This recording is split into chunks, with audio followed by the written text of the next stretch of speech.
bill. Thank you, sir. Thank you, Manas Ranjan ji. Manishreyas Niranjan Reddy. Thank you, sir. So my party and I rise to support the bill. The bill seeks to update an old existing law, tries to make it technology neutral. So we understand the reason for this bill being made, but there's one concern I wanted the Honorable Finance Minister to consider. Providing for a statutory form is very salutary because now there will be one standardized form, sir. But the statutory form requires the officer giving this particular certification to indicate about and certify about the integrity, and in a cloud and in the computer mechanism that is operating, it may be difficult for one bank officer to certify the integrity. The bill thankfully has a provision where central government under clause 14 can issue an order to obviate the difficulties, sir.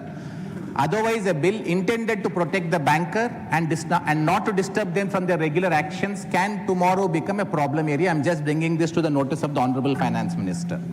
Sir, second, now this is a slightly larger issue, not just in relation to the bill. I fully understand, sir, why the bill in clause 4 says that this may be applicable to any class of persons operating in the financial sector. So it will be impossible to categorize today because technology is moving so fast that we could have new classes coming up tomorrow. I understand the reason for having this dynamic approach. So this is an area where we as parliamentarians have to now start thinking more seriously. Sir, we will not be able to come back to the parliament each time for making a new law the moment there's a change in technology or an application. So we may have to entrust this responsibility on delegated legislation. But then this creates a problem that if this is going to be excessive delegation, what is going to be the parliamentary supervision? Sir, our standing committees, our subordinate legislation committee are all conceived back in the day when there was no necessity of doing this. Sir, I call upon the chair of this house and maybe the Lok Sabha, sir, we may have to come up with some scheme where we'll have to give flexibility to the government to have this delegation. Sir, just 1 minute. It's very important issue, sir. This is not about this bill. It's going to come in many matters. And since many people have walked out, give me... Please take your time. Yes, yes, sir. please. Sir, we may have to come up with a mechanism where we may have to give flexibility and elbow room to the government to ensure that they make these changes very quickly. Otherwise, what happens, sir, is we will not be competitive as a country. We will fall behind. But when we have to do this, we will not be able to come back to parliament to make a law each time.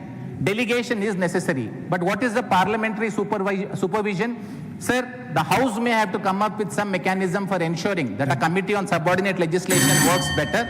Sir, last point, I compliment the government that they have defined just cause, because this is an improvement on the old act, and this is contrary to what I was saying, sir, that this is what the bill needs to provide, because just cause is defined, the courts will not be able to use it at their whim. Thank you so much, sir. Thank you. Dr. M. Thambi Duraiji. Time I have to, what are the time I have? 1 minute, sir. Huh? 1 minute. Sir.